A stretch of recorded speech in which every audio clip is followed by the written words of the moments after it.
welcome back to another episode of Diving in Deep. Wow, this episode I am so excited about. It is with producer extraordinaire Mark Bright.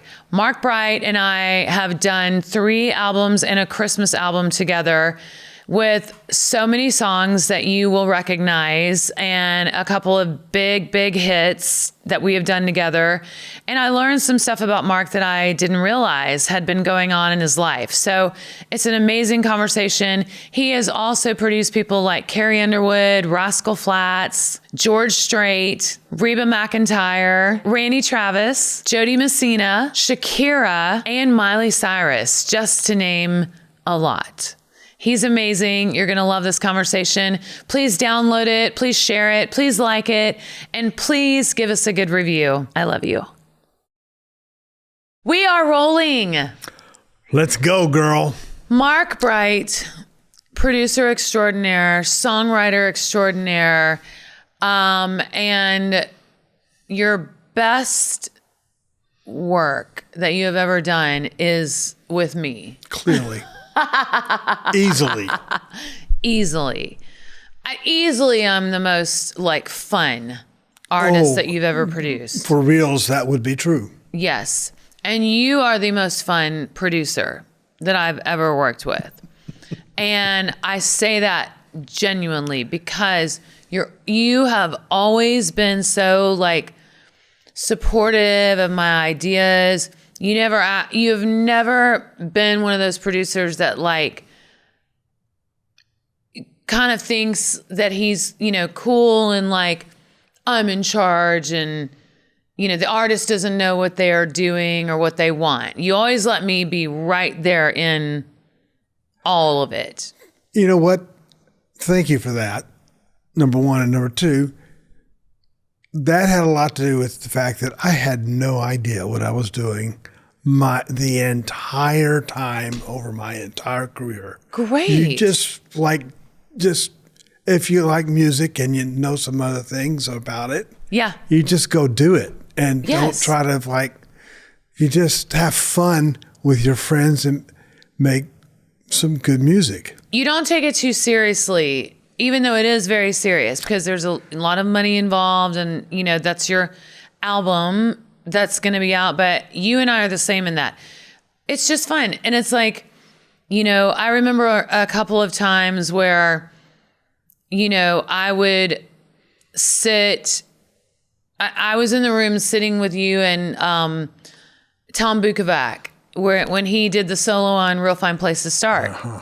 And I remember that I loved what he did, but I sort of hummed a few parts for him. What if you do what you're doing, but you kept going out do do do do do do do. I remember that moment exactly. Yeah, and he utterly played what you sang and just added some cool stuff to it. Exactly.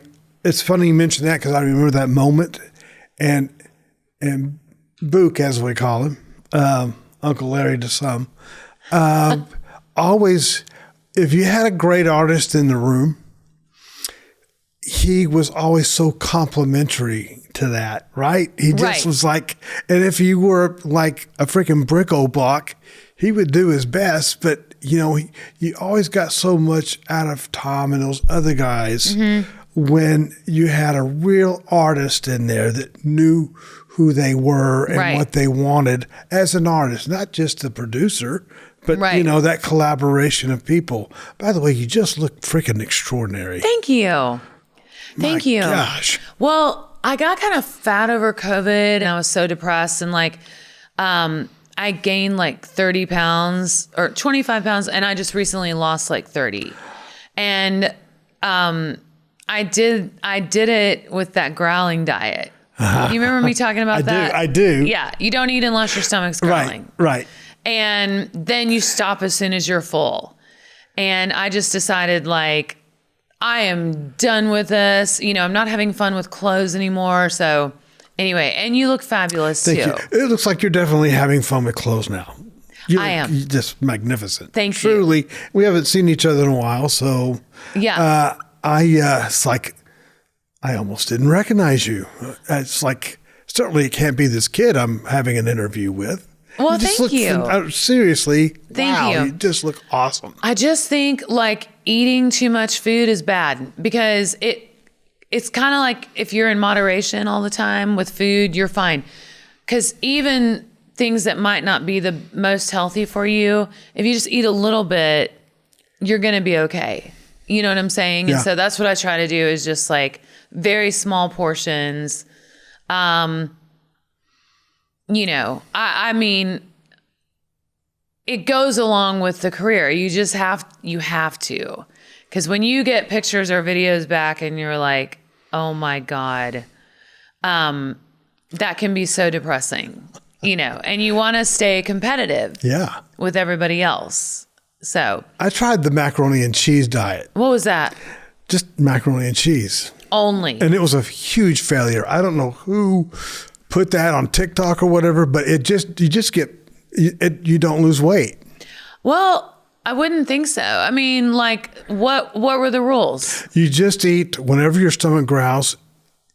Eat a lot of macaroni and cheese, and for dessert, late at night, pull some out of the refrigerator, heat it up in the microwave, and just put it's a little mac and cheese nightcap, and that's what and it just didn't And you work. learned it on TikTok? It took years. Yeah, I learned it on TikTok. Okay. And it was a dismal failure. Yeah. Well, you look great. Thank you. Then what did you do? I tried having a heart attack, and that worked way better. You had a heart attack? I did. And I did not know that. yeah. I'm so sorry. Yeah, I was in Brushy Mountain Prison. And you went to prison? I did. Okay, I was a tourist. I was touring the prison. I was like, no, that I Wouldn't don't that have believe. been freaking great? I would have a heart attack if I was in prison. And we were walking just past, my wife and I and our daughter were walking just past death row. And we had just finished walking to this magnificent gym where the inmates went to do gym stuff. Right. And the reverb in there, Sarah, you would have died. It was so good. Oh my! I just broke out in this. Can we do vocals there? Oh my God, yes. This Italian song, I sounded amazing. I just sounded amazing. Wow. I sounded all right. Why did you choose an Italian song? Because it's like I learned it in right. college. It was Caro Me Ben, right? Do you know this song? No. And, I won't sing it now. Why not? Because I forgot it after the heart attack. But I did sound, you can ask my wife, I sounded like, she recorded some of it. I sounded pretty good. Like, like some people would listen to that. Wow. And then shortly after, we walked past death row up the steps and I had a heart attack right there in the prison corridor. And it was terrible. That just made me so sad. Yeah. And Jen walked me back downstairs out to the prison courtyard. And it was like the pain, it was like the left arm deal, the jaw and the pain just kept emanating, getting worse and worse and worse. And I thought, well, I'm not sure, but this is probably a heart attack out of nowhere. And I'm going to die in this prison courtyard next to where a guy probably got shanked. Yeah. And that's going to be it. And, it's funny, the things that flash before your eyes is when you think you're dying. Yes. Well, that's what I thought. Well, this is going to be a bad look. Right. Dying next to I don't want to die where somebody here. got shanked. And, yeah. And what else went through your mind? That the bench I was putting my hat on was nasty, and it had old pieces of dried gum on top of it, but I had to lay down. And that's the things I wasn't like. Yeah. It wasn't until later till I thought of other things. I just thought, this is really, I just don't want to die in grossness. Right. Yeah. Well, everybody wants to die old and in their sleep. Yeah. With right? family members around them. So we, the tour, the the tour guide, my wife got his attention, and he came running over, and turns out this guy was an ex-inmate himself. I mean, and then later years became a tour guide there. Brushy Mountain closed about 10 years ago, and now it's a tourist attraction. And so he tells her, she can drive her car on into the prison there and put me in there. And the problem was there was no cell service. Have you ever been to that area of Tennessee? Like, there's no humans there except for this prison. There's mountains. I guess it's the Cumberland Mountains. It's around Wartburg and these Oliver Springs and like East Tennessee. East Tennessee, okay. Just over the Cumberland Plateau, and turns out just a few miles from Oak Ridge. Okay. Oak Ridge. Yeah. And so there was no way to call out. So Jennifer just gets in the car and starts driving, and our daughter keeps trying to call 911 until finally there's a signal. I think they did the satellite phone thing that you can do, and they triangulated the phones, brilliant, and got me to a parking lot at a grocery store where an ambulance could meet us and the cops could meet us, and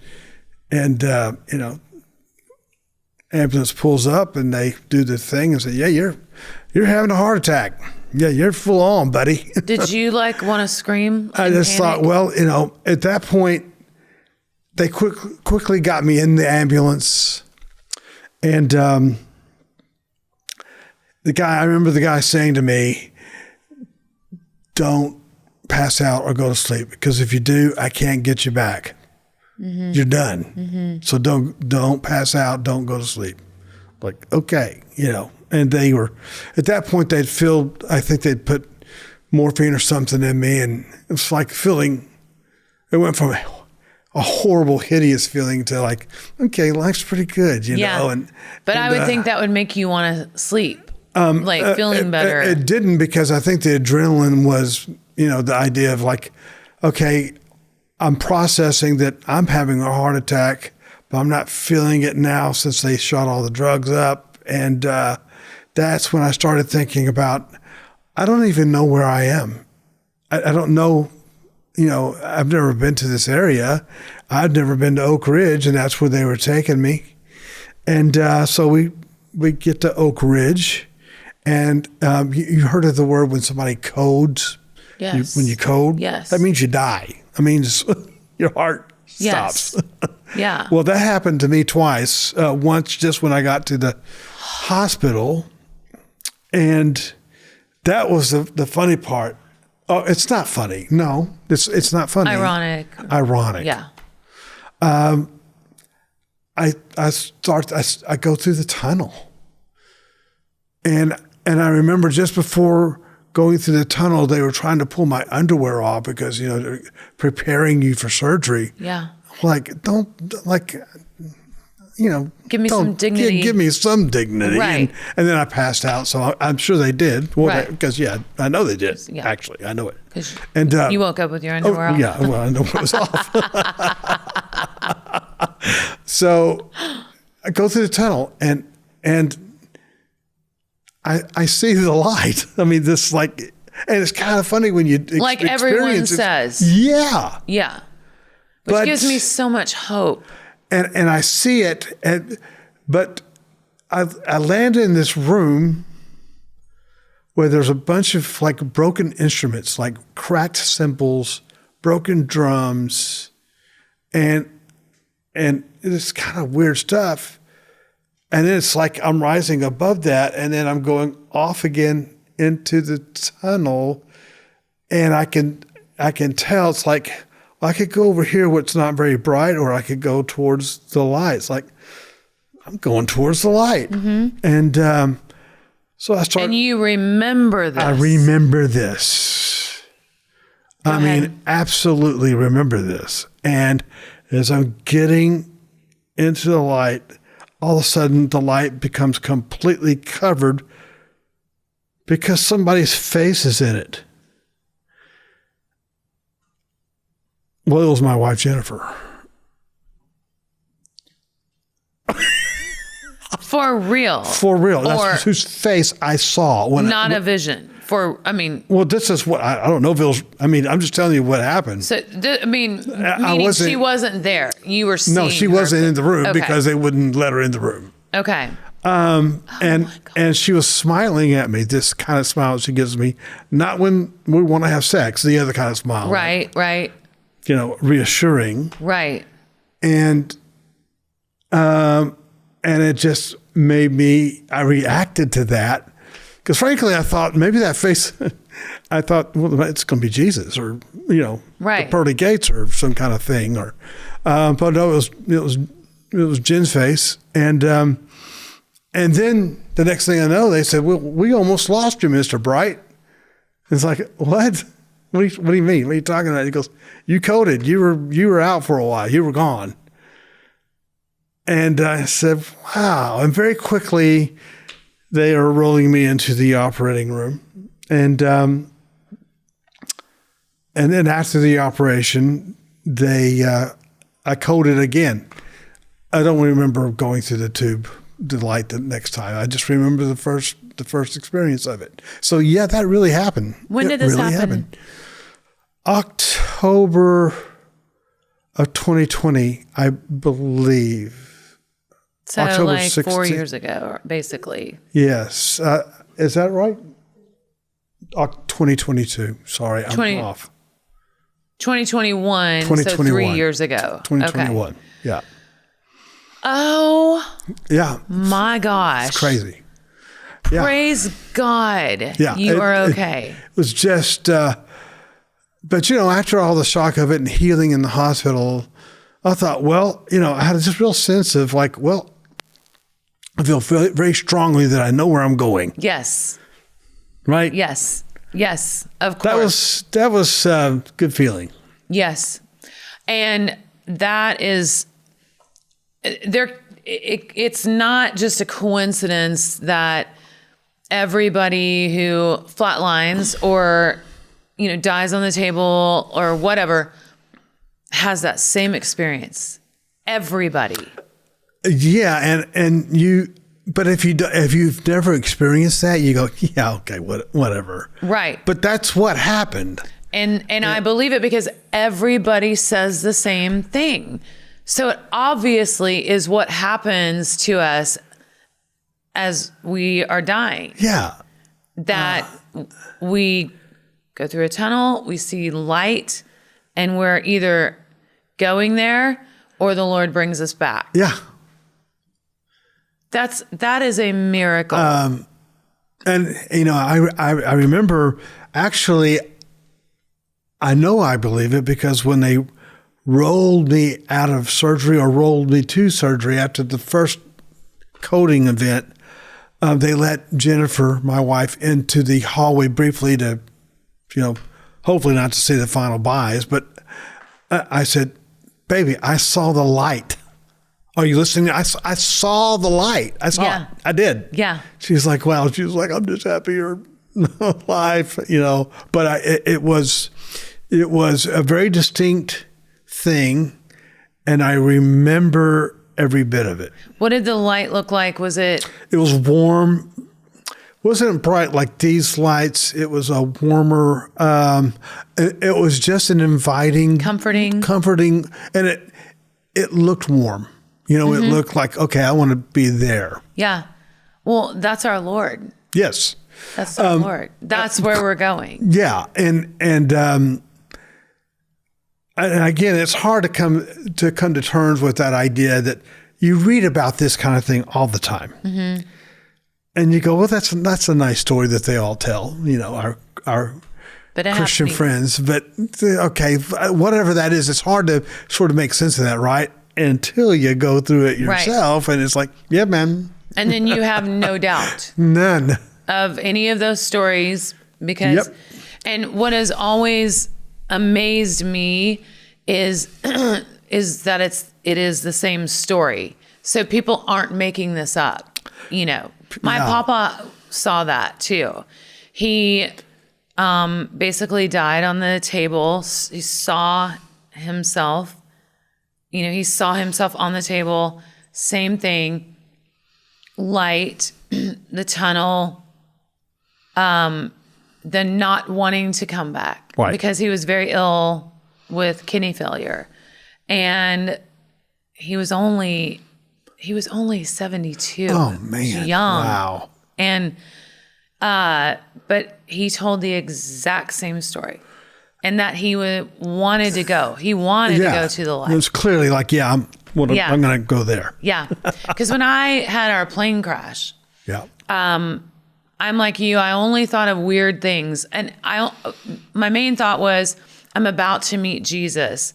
What I've been waiting for my whole life. It's happening now. It's happening earlier than I thought, but it's happening. And I had complete peace with dying.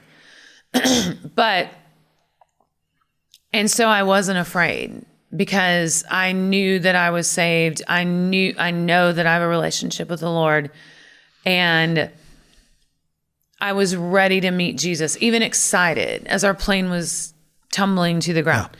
Well, it was after I got home that it all hit me. You know, I went and got in the shower, started sobbing because I saw my children. Then you start thinking about, wow, I mean, my children almost lost me. My husband almost lost me, my family.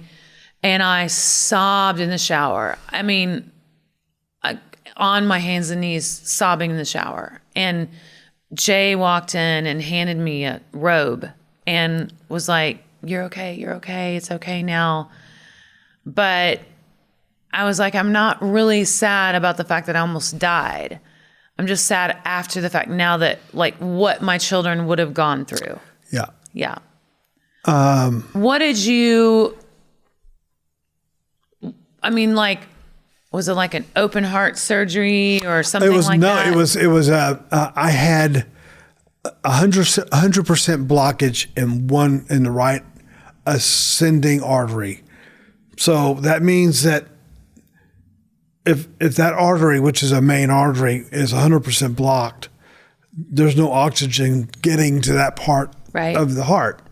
Right. So there's going to be a time element involved with it, of how long you're going to be alive. And generally it's, about 20 minutes and you're cooked. It's over. My gosh. Or thereabouts. And so the surgeon there was just beautiful man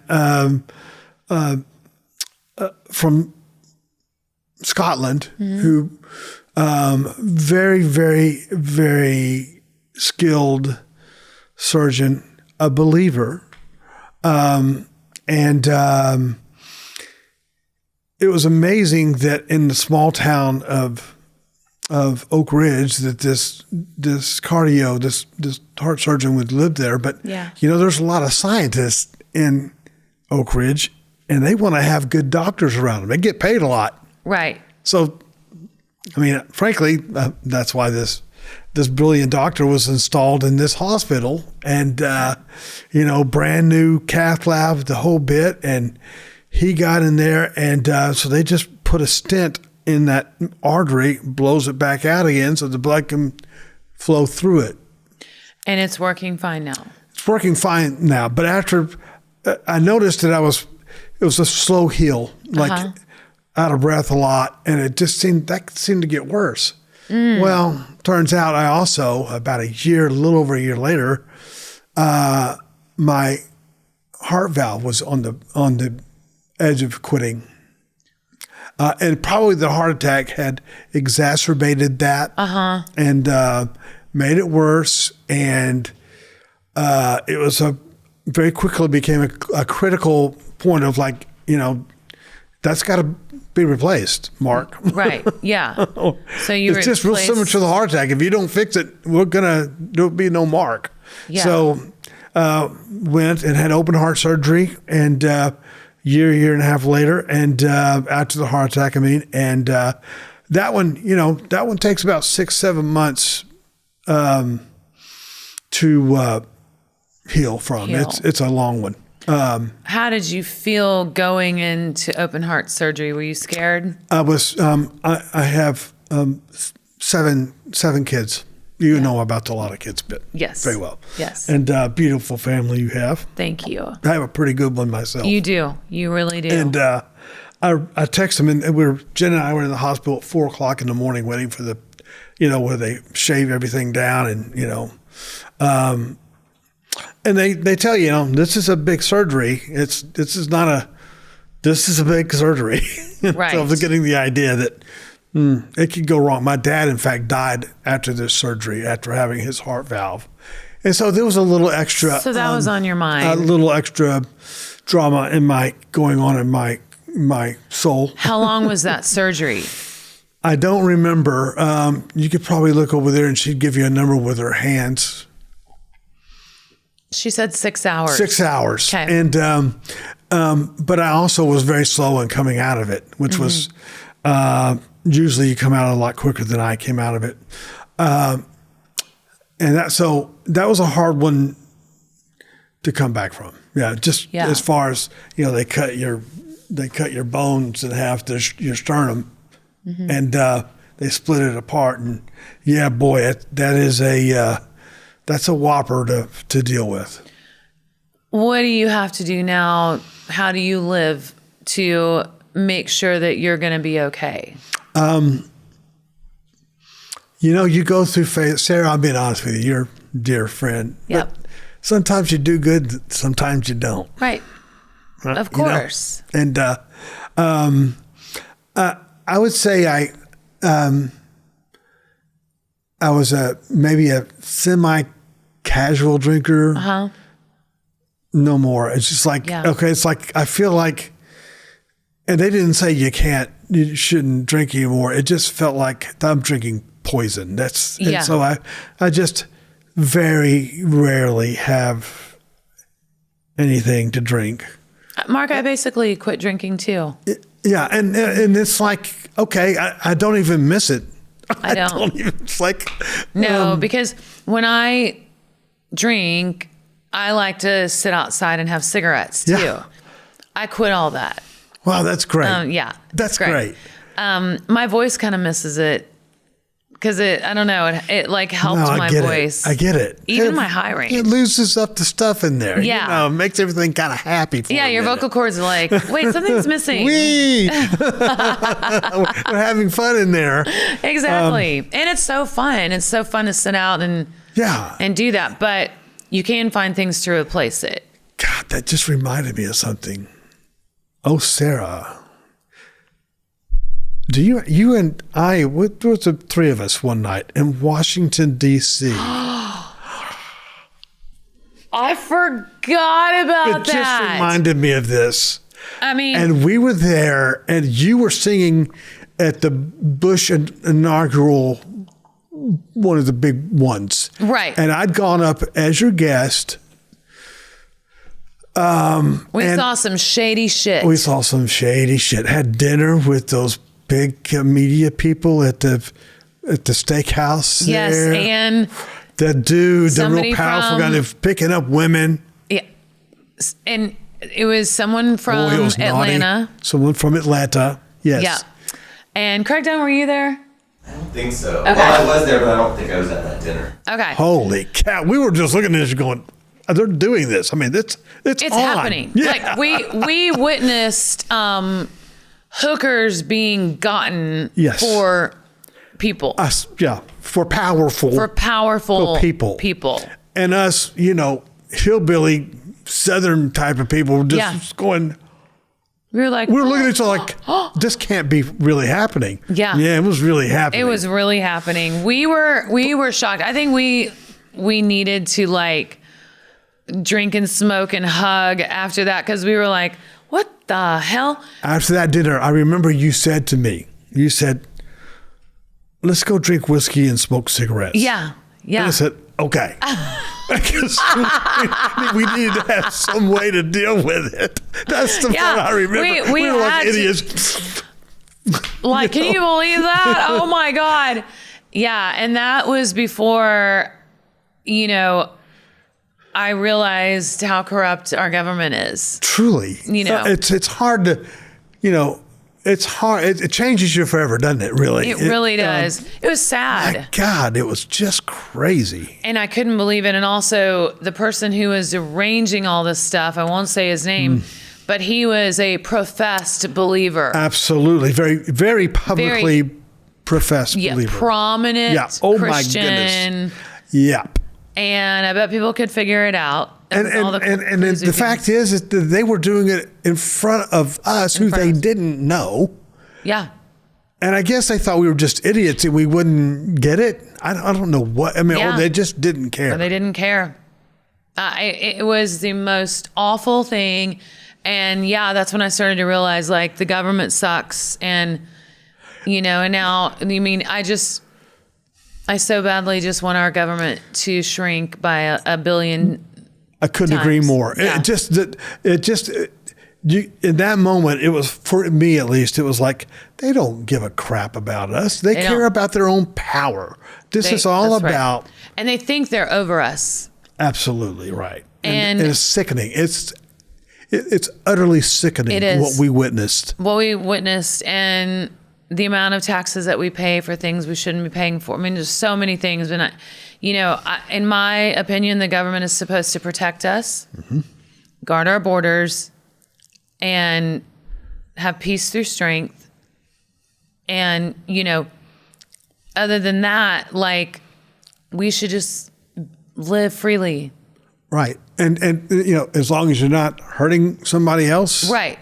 And law and order. Law and order is way up there. Yeah. It's the basic things. Yes. But you realize, and I think what you're saying is, it's not even about that for these characters. No. They're not. That's the furthest thing from their mind. Well, nobody should become a multi-millionaire from being in Congress. Exactly. Nobody. And we as Americans should really face that and go, what is wrong with this? Yeah. So you're getting into politics to get rich, not to help serve your constituency and serve. That's right. Because it used to be where, Johnny from Indiana would go to Washington for a time and serve as an honor to himself and a duty that he felt for our country, and then be there a little bit, and then go home. Right. But now it's, I strongly believe in term limits, because no one should be getting rich, and no one should be following someone's, I don't even know the world, but their stock market decisions and portfolios. Yes. But it doesn't. I'm going to do what that person did to get rich. It just reminds me that, like, why would I have thought of putting my faith in these people? I need to remember what I was always taught, to put my faith in God. That's right. These people are clowns. God, politicians they're just not all. Not all of them, but it makes you wonder for what we saw, the career ones that have been in that position for 40 years and 50 years. They're corrupt. Just like I don't think everybody knows who these people are. We all know who these are. We all know. And I don't think any pastor should become multi-millionaire. Yeah. I'm totally against that too. You're there to serve, and you're getting rich off of the name of the Lord and preaching the word, and the Bible is free. So, I have a really hard time with organized religion as well. I have a really hard time. If you know of a good church, let me know, because I'm looking. I've got one that's probably about 2.5 hours from your house, but it's might be worth it sometimes. Yeah. The country folks really know how to get away from all that and just worship God without all the baggage. Absolutely. Country folk are real good at that. You know that too. That's right. Find you a good pastor that you think aligns with your beliefs, and watch them on TV, on YouTube. Yeah. But anyway, I praise God, and I will go home and pray tonight and praise God that you are okay. Thank you. I did not know that. Well, you were going through some stuff too. So Yeah. I really felt like, I should have called you. I should have. You were going through some big, powerful things. Very big. Yes. And it was, I just felt strongly, I am not going to burden you with this. And I could have called you and you would have been right there for me. Yes. But it was very clear that, it's, sometimes we have to go through some very tough things, and it's just best to as much as possible, not to put people that are also going through these very tough things, not to add the extra stuff. Yes. And it was just that. Yeah. Well, I think you and I both went through a miraculous thing around the same time. Yeah. Yours much more serious because it was with your health, and but I can tell you that God worked a miracle in my marriage, and it is a miraculous, I've never seen anything like it. The miracle of our marriage, our family, and how it has healed and survived. And we've always been madly in love, but we're more so now, but in a different way. Yeah. And we've had beautiful. Lots of therapy from a great Christian therapist, and I'm just happier than I've ever been. And frankly, that's why I lost 30 pounds, because I got happy again, and I got my husband back. That's awesome. Which is all I ever wanted, So, do you remember the first time we met? Yeah. Yeah, we went to Brenner's office, and you had been producing Rascal Flatts, who I love. Now, did you produce Fast Cars and Freedom? Yes. Mark, my family is obsessed with that song. Oh, I love hearing that. And that album.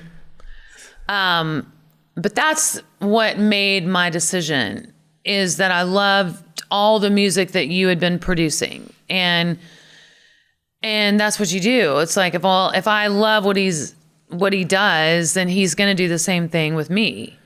And I remember that we always had a agreement on what songs, and you would be honest with me, even if it was a song that I wrote, you would be like, I don't think it's in the list. I don't think it, cuts. And I would always be like, fine, don't lie to me. Because you took it like an artist that wanted to have a career and took this seriously, instead of going, well, you can't say that about something I wrote. You were never that artist. No. I love that so much about you. Well, we can have a real relationship, a real working relationship, and just go, yeah, that's BS. That's great. That's, between us. And that's right. And it always worked. It was easy, right? Yes. There wasn't tension. Never. Because you're right. I wanted to be an artist and have a longevity with my career. And I didn't want to be stubborn and blinded by, and then have people talking behind my back like, well, she has to record her own songs and they're not as good as some other ones we found. But we started with A Real Fine Place to Start. And I'm going to name all the songs on that record really quick. Oh my gosh. And you say anything that stands out to you, and I will too. Because I love talking about the songs that didn't get released. Me too. Deep cuts. The deep cuts that sometimes are the best, Coal Mine. Working. Oh, it's just beautiful. Just the backgrounds on that, the whole bit, just beautiful. Yeah, we did an In the Round at the end. Awesome. Real Fine Place to Start with the Tom Bukovac solo. I have to tell you something. The engineer on that one, we had been fighting because... Oh, yes. Yes. Okay. I'm not going to tell that part of it. I'm going to tell the other part. That was a complex thing I just said about that engineer. But on this song, I would ask him to work on it for hours with the concept. Mm-hmm. And on that one, I just spent about half a day taking his freaking head off about what you act like you don't know how to mix. What is the deal here? Right. this song is not about that. Yeah. And I hurt his feelings. He was hurting mine. And I said, you know what? Screw it. I gotta leave. You're just you're making me crazy. Mm-hmm. And he called me, I don't know, probably 5 hours later and said, can you come to the studio? I said, why? Because I just want to play you one thing and you can, I pulled all the faders back down to zero. It started from scratch and just sort of made it something that I would never make it naturally. And that's all I'm going to say. Mm-hmm. I come back in and listen to it, and I started literally crying. Because it was great. It was amazing. I said, don't touch it. Don't even look at it. Right. You can't even look at it. Do not breathe on it. Leave the room. Get armed guards out here. No one is to walk into this control room. It sounded so amazing. Yeah. Well, because we had put all those harmony stacks on it. Yes. But we didn't want them to sound like 50 people. Exactly. We just wanted it to sound like that beautiful layered just cool. voice. Like just a cool sounding thing. Yeah. And then, there were some songs that there were misunderstandings about because my ex-husband used to force me to go to Oregon when I did not want to. Right. And I'm like, we're in the middle of mixing this album. Yeah. And I can't do it over the phone. Well, I gotta be there. So I wasn't allowed to be there for especially, I think it was the Secrets That We Keep. Yeah. Yeah. I wanted, what was his name? Troy Johnson or somebody Johnson. Anyway, he called him back in to sing harmony because he had done Tonight with me. Yeah. Called him back in, and he put the fifth harmony on instead of the third. Exactly right. And I was like, no, that's not the right harmony. And then, but that wasn't your or the engineer's fault. That was my fault because I should have stood up to my ex-husband and say, no, I got to be there. I'm going to be there. Yeah. Yeah. But, I'm just not good at that. I'm better, but I was raised very old fashioned and like what he says goes and all that. So that was my fault because I wasn't there to talk to you about it. And so I did it the way I generally felt it. But if you just if you'd have been there and said, no, it's the five. Right. I would have gone, oh, yeah, right. It would have not have been a discussion. Exactly. Also, okay, You'll Always Be My Baby is on there, which everybody loves. Cheatin'. Oh, my gosh. We get so many requests of that. Remember that one line? I was almost didn't record it because of which line? I forgot the line. Baked beans. Yes. Oh, gosh. How do you like that? Something about baked beans. Pork and beans you're eating. It. Thank you, Craig. Yeah. And those pork and beans you're eating. Yeah. I was like, oh, is that cheesy? And then ultimately, it was not cheesy. No. It's such a freaking great song. And an incredible hook. Just the way it incredible. Sometimes hooks sing great, and that one was just so Maybe you beautiful. should have thought about that when you were cheating. And everybody wants to say that. Yeah, exactly. Your life sucks now. You should have thought about that before you were cheating. Yeah. Cheating is so bad. Bible song, Lori McKenna. Oh my God. But I believe it was you yourself that played me that song. Yeah. And I just was blown away. It's like, where did this come from? Yes. And even though I knew about Lori McKenna, I just didn't know that part of Lori McKenna. I mean, that sort of earthy, folky thing. And a heavy song. And I think there was some discussion maybe around A&R about, is that too heavy Right. for you or whatever? And you're like, no. I think a lot of people, I had some comments where people were angry with me. They thought the song meant I don't love God. I don't want some Bible song sang over me. I hate the Bible. And I was like, that's not what it means at all. No, it and means, in fact, frankly, you're missing the point of it. You're missing the point. All it means is I don't want a funeral for myself. Exactly. I don't want anybody standing and singing a Bible song over me. And could not have been written any better than it was, by the way. I mean, Lori she nailed it. Nailed it. I mean, it was just, I don't want to die. That's all it meant. And Roll Me Back in Time, which Sheryl Crow wrote. Oh, yeah. And my sister Leslie came down and that's right. sang on the whole album. That was great. That was a lovely time. And I had not met her before that. It was so great. And she was so good. She was like, she's the best harmony singer ever. I thought, this is like being a little trepidatious about having somebody come sing in the studio that I've never heard before. Right. And you're going, oh, no, you'll love it. I'm like, oh, sure. Sure.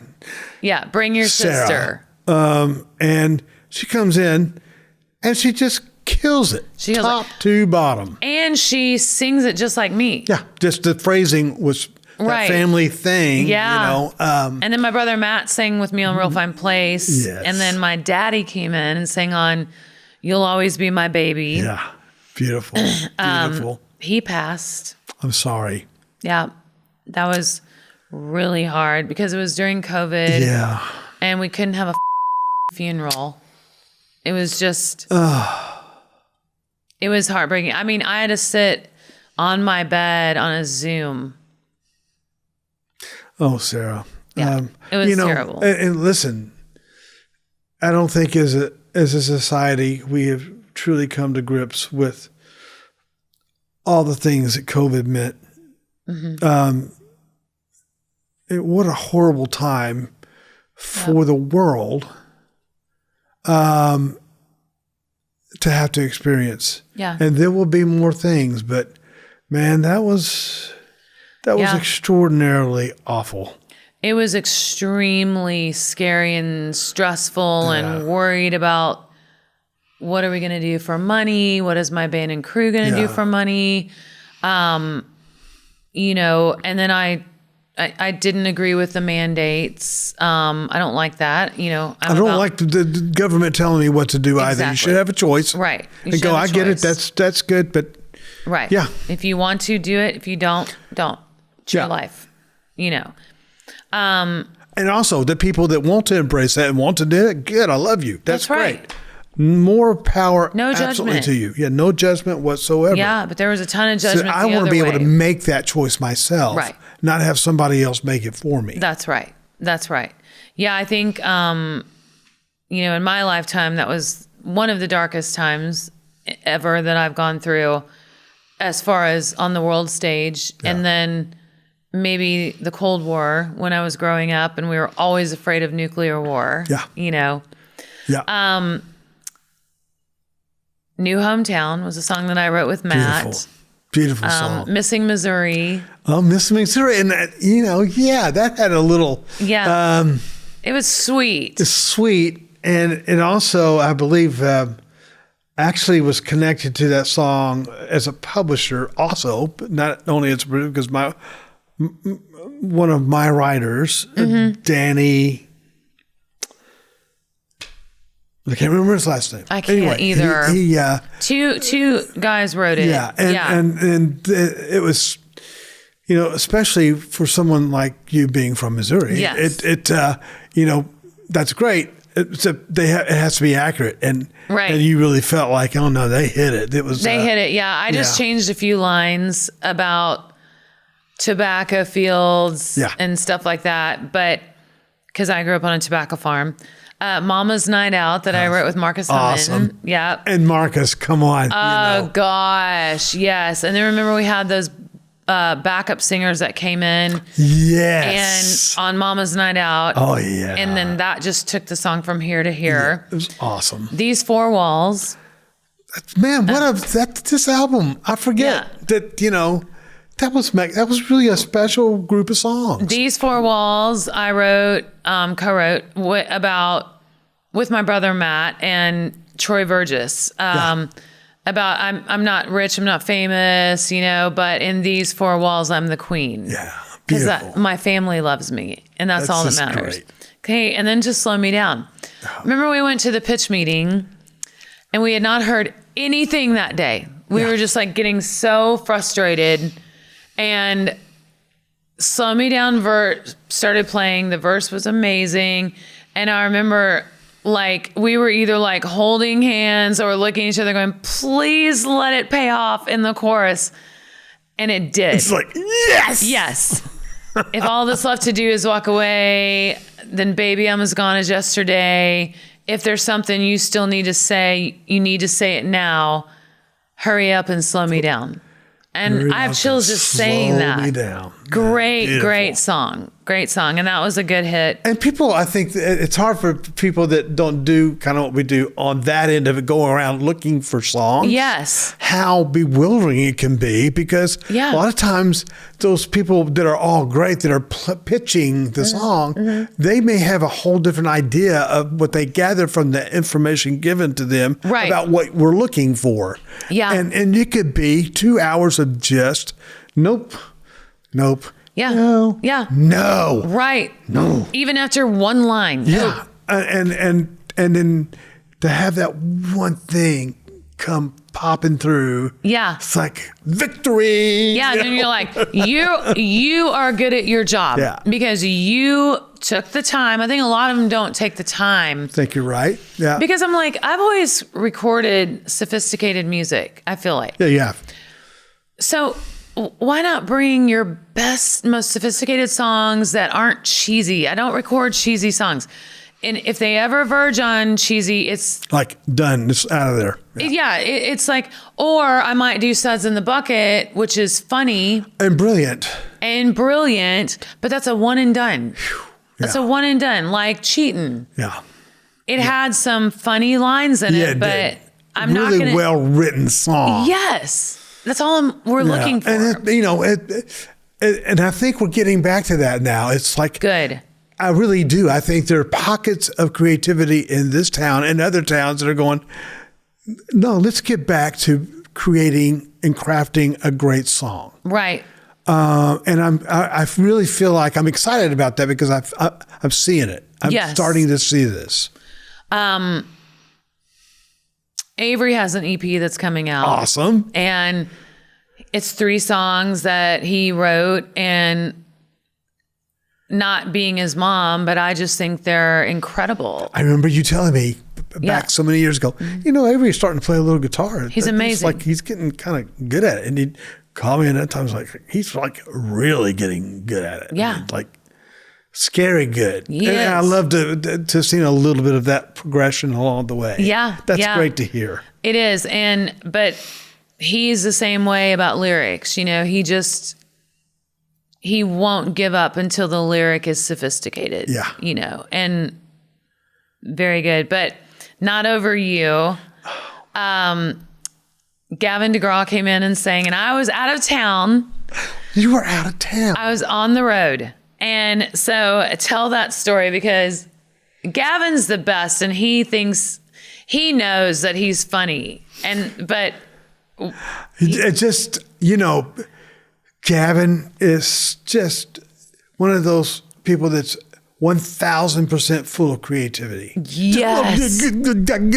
Sing. And he was like, dude, what do you want me to sing? And I would say, Gavin, just let go, just do it. Just go. And I'll keep whatever. Right. But he comes from a pop world. Right. And so there's that little bit of, okay, how do I convey that? Can you sound a little more sort of organic? Yes. But not say country, because I don't want to. This is a big, huge artist. I mean, fabulously and it's his successful, song. and it's his song. Yeah. But it wound up great to where there was enough bits and parts of different ways he sang it, and he loved the track, and and he loved he loved. I think I don't know if we must have had a finished vocal, but we did. Always Your Scratches, all of that stuff. Always had the energy and sounded so incredible. So we did okay. But he just was like, I'm just reacting to the vocal. I just want to sing all over it, man. I just want to go, go, go. And he did. And like I had, I don't remember how many tracks of Gavin we had, but he just wanted to keep going. It must have taken y'all forever to edit that. Probably. It did, like probably 16 to 18 hours of it was. But when it's a big artist like that, their song, and you as an artist yourself loving this song, you want to just go. We need to look under every rock vocally and all the little isms and make sure we get what at least Sarah's gonna think is the cat's meow. Like, right. That's the whole thing. I would be like, if you ask me how I'm doing, I would say I'm doing just fine. I'm doing just fine. Like between every line, he say something. And I remember you sent it to me, or you said, I have a surprise for you. And I was coming home from the airport or something, and I put it in, turned it on, and I bawled. It was so great. It was so great. I couldn't believe how amazing y'all did with that edit and where to place him and all of that. Well, it just wore me out because he was so full of energy. Yeah. And it was natural and it was real. He just was responding to the music, and you could tell he was so proud of his song being covered by you. Yes. And how good it sounded. Yeah. Because I think maybe he was thinking, they're going to have some steel guitar on this, some fiddle. I mean, I don't even know, No what's way. going on here. And he comes in, he's like, man, holy shit, this is, I mean, he really thought it was amazing. He nailed it. Olivia is just like this, because I'm such a straight singer. But he is one of those singers, and Olivia has been, and Olivia has been vocal producing me lately. Like, for instance, we had to go in and record a version of Blue Christmas, and I just had Avery produce it, play guitar on it, and then I told Livy, I'm like, I'm just gonna sing it normal. So I'm like, give me a different way to sing it. So every line, she would go, oh yeah, I'll have a blue Christmas. Like she would give me something to do, and then I would just repeat. I love that. Yeah. Because, obviously you have gifted children, and I mean, for real. I mean, and Olivia, coming from a different generation of singers, and she's been influenced by all that. Yeah. And you being receptive and open to that makes for a really good, beautiful thing. Yeah, I told her, I'm just like, give me the line, and then I'll just repeat it immediately, and we won't even comp vocals. Awesome. I'll just do that line. We'll move to the next line. Yeah. We're running out of time. I hate how fast these episodes go. Can't Stop Loving You, that we recorded with Isaac Hayes. Isaac Slade. Isaac Slade. Yes. Who's Isaac Hayes? Oh, from the band, from the Coldplay type of band. The Fray. The Fray. Isaac Slade from The Fray. I didn't mean to be offensive by saying the other thing, but yeah, The Fray. I love The Fray. They were amazing. Amazing. But, that one was a little more difficult. We couldn't get him loud enough. And we couldn't, the way that band does it, which is beautiful, they don't really articulate. Right. They just it all kind of blends it's kind together. of like, "Can't Where we, in country stop." music, Yeah. we articulate things. It's just part of our culture, of how we do it. Well, Isaac's people, they don't do that. It's all a little more free, a little more like, Right. And we really needed to get it a little more locked in sounding. He was all about doing that. Yes. He just didn't know exactly what we were talking about for a while. Well, because we were like, you got to sing this loud. You got to use all your power. You got to match her energy. And the song called for that because it's a really big ballad.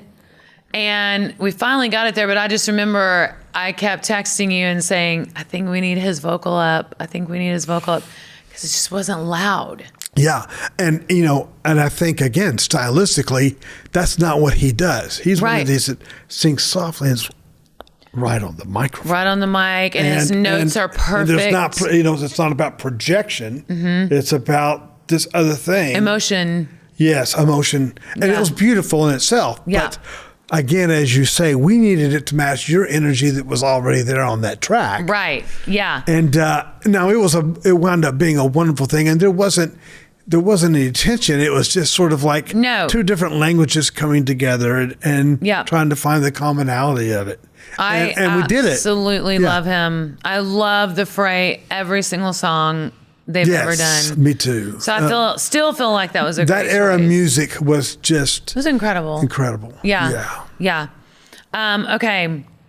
Put My Heart Down, Can't Stop Loving You, You Never Know. Yeah. If I Run, Sweet Spot, Good Love Is Hard to Find, Better Off was that Better country. Off. I remember well, yeah. That's my wheelhouse. Yes. Right there, that country. And, that was your origin story, really, was doing that kind of country, as I know it. Yeah, totally. And obviously you evolved and you had to, the marketplace demanded as artists and creatives that we change or, move with the market to an extent because we were doing commercial music. That's what we were doing. Right. It's like, let's not fool around. We were making commercial music. Yeah. We wanted to sell a lot of people to like. Yeah. Exactly. And this wasn't jazz. No offense to jazz, but we weren't doing that. Right. And I think we were great together at making and recording songs that kept with all that commercial stuff, but it was still very cool. Yeah. And, very, we never sold out. Right. On any songs. Right. And in fact, I think we surveyed them, mined them, and excavated these songs just from your point of view as an artist, and what that Sara Evans sound was. You made sure that you didn't want to miss it, some angle of it. You were very, very good about this. You didn't say, well, we need to make this sound like a Sara Evans song. It was a matter of, well, that's not really my way. Can we make it a little more whatever it was? Right. And I loved that because you were making your record. Right. We were making your record for you. Right. And it needed to stay in that arena. That's right.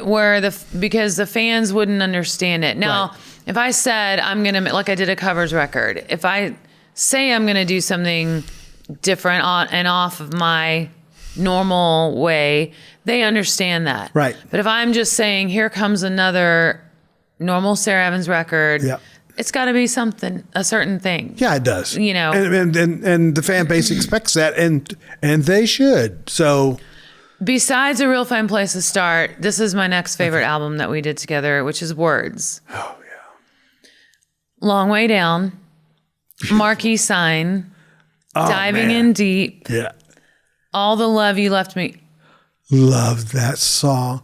I can't. Oh my God, that song was so good. So sad. Yeah. All I could think about was my friend in Mountain Brook whose son died of cancer right after he turned 16. And in my head, the way that I was able to pull the emotion for the song is I was thinking, this song is from her perspective. She's saying, all the love you powerful. left me. And I turn the lights on, I turn the lights off, but it don't matter. Nothing helps. Nothing helps. And every parent's worst fear is losing a child. I can't even imagine. I mean, God knows I couldn't handle that. I would kill myself. I don't think I could either. Yeah. And so that song was like, this is what she's thinking. Yeah. All the love her son left her. And now what do I do? Where do I go from here? Yeah. Special. Rain and Fire. Yeah. Like the Way You Love Me. Nightlight. Wow. Oh, that was fun. Nightlight was kind of poppy fun. Yes. Are you talking about Rain and Fire or Nightlight? I'm talking about random. I got yeah. You're right. Nightlight is that Yeah. Turn on the yeah. And then that my was a brother light, sang- fluffy, beautiful, cloudy, pillowy, beautiful song. right. Yes. And it was like, I sang that song to the Lord. Don't you know you're my nightlight? Yes. I need a river. I don't trust myself. Make room at the bottom. Oh man, there's some great songs on that one too. Yeah. I mean, that was what's her name? I'm terrible. Ashley Monroe. Ashley I'm Monroe. terrible with words. I mean, not words, names. And then words. And then the duet I did with Shane Stevens, I Want You. Yeah. Yeah. Beautiful. I think that's my favorite album that we've done. And then also you produced my Christmas album at Christmas. That was an album that I couldn't be there for because I was just on the road so much. And you did it without me. And Okay. it was amazing. Was there not a point where we did some of that in like Yes, Birmingham? You and the engineer came to Birmingham and I sang Oh Holy Night and you guys cried. Yes. I'll never Okay, forget that's that. exactly what it was. Yeah. And great studio. I Yeah. remember it was. I won't get into the actual where in the area of Birmingham it was, but it was a little dicey. It was. And I really thought, if I make a mad dash, maybe I won't get shot or something. Right. And but I called in, and the studio guy kind of came out, and the wimp record producer walked him in. Take my hand. But it was a really cool studio, and man, that vocal. Oh my gosh. Well, yeah, that was so fun. I mean, You that. were amazing. Thank you. And we do all those songs on the Christmas tour, and it's just amazing with the music that y'all did on it. And I had to turn over all the trust to you because I couldn't be there. Yeah, right. And That must have been horrifying. no, not after all that we had done together. Yeah. I had no fear whatsoever. But That it would I be mean, amazing. there was an aspect of that was horrifying for me. First of all, knowing that we had to do 12 Days of Christmas. But secondly, Yes. I'm thinking, what if she just hates all of this? No. I'm like, I'm done. I'm finished in this business. No. It was amazing. And I wanted to mention one other thing. When we were making Words, JT Corenflos was in the studio. And he died shortly after that. It was so sad because he was getting treatment while we were On break. recording. On break. Had a nurse coming in, cleaning out his PICC line, and then redoing the chemo. Right. While he was making a record with us in Right. the studio. He had the loveliest heart, and my Yep. God, he was a great player. It was amazing. If you go back, I want all the fans to go back and listen to the song Nightlight. He does a solo on that, and I could see my brother through the window. I was in the vocal booth, and I could see him sitting out in the control room. And he was sobbing. I was sobbing because JT had this attitude about that record that this could be my last record. So he enjoyed the shit out of did. playing those songs. He loved every second of it. And not for nothing, he played on, I think, the very first record you ever made. Was that did. right? Not Three Chords in the Truth, Okay. but he played on Born to Fly, Born to Fly. I don't know if he played on No Place That Far because I can't remember, but definitely. And was there a cover at some point you did along the way? Tiger by the Tail. Tiger by the Tail. So Didn't he played on that? the demo. He played on the demo. Okay. And that's how we met because we were both demo musicians at the time. Yeah. But so yeah, I'd known him forever, and I just could see on him like he was putting everything he had into that solo on Nightlight.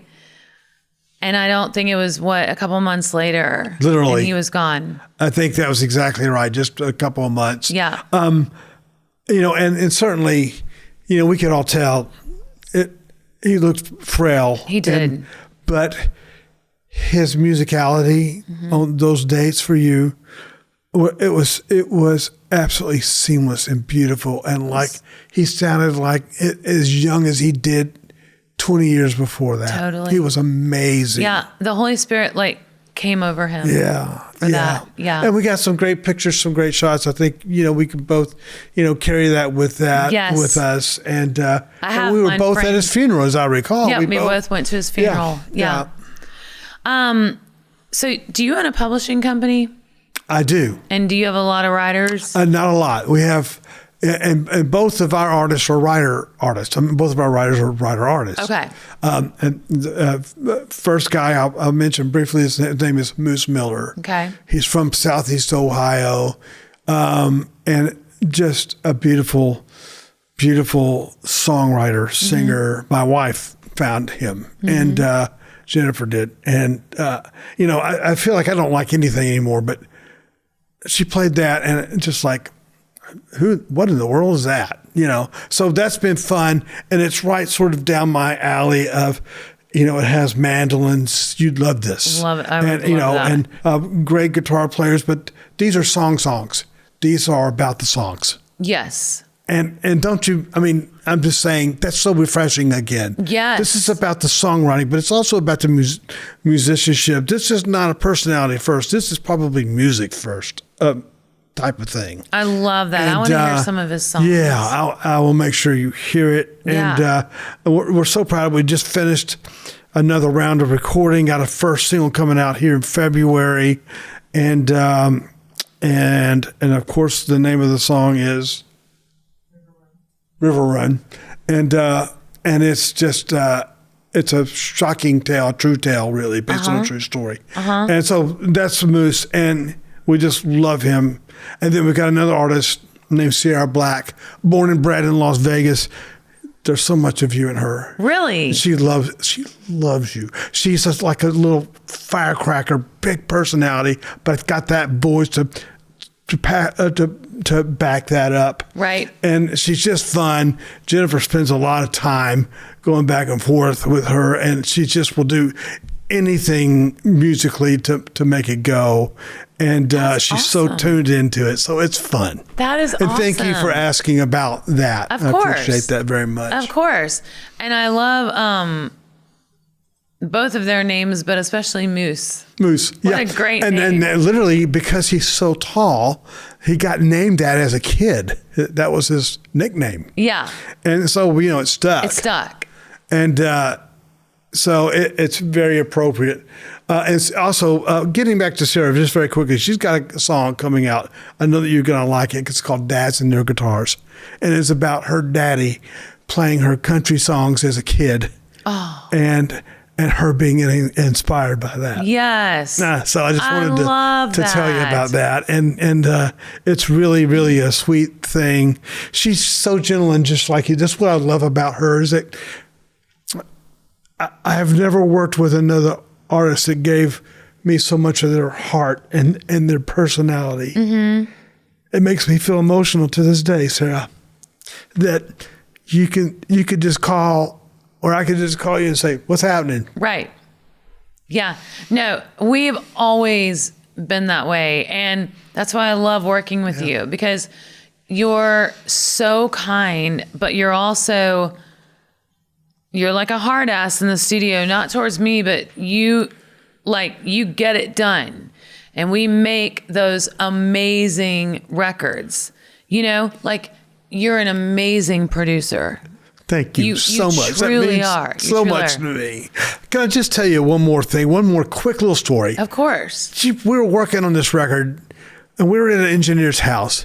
You had gotten the flu the night before we were to do vocals. You came in and said, listen, we got to get every one of these vocals today because I will not be able to sing after. Everybody else would have said, I'm getting the flu. I'm done.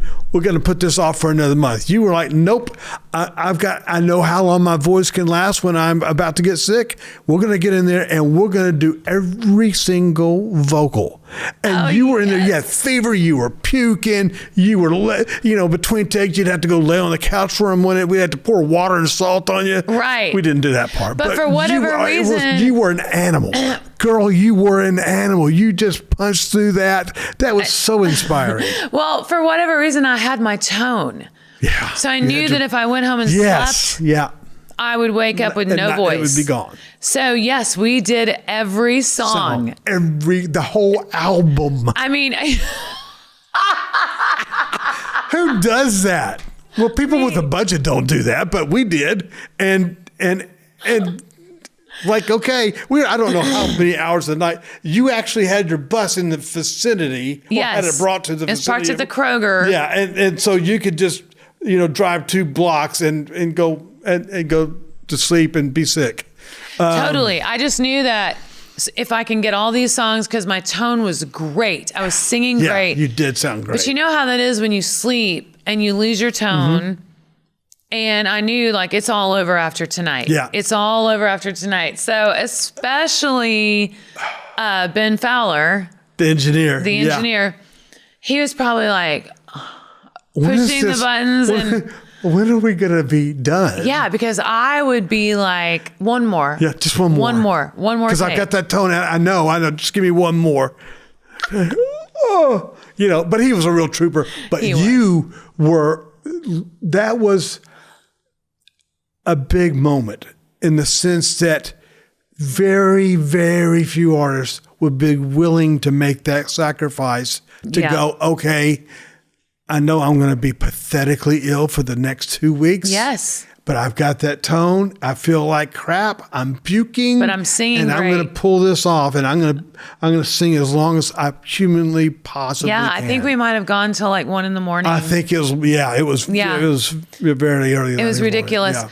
But that's why I'm grateful that I grew up on a farm and my parents were hard asses because they taught me that work ethic. Just get it done. Just get it done. And then you'll be done. And then they can start mixing. Because I didn't want to throw everybody's schedules off. Yeah, and, right.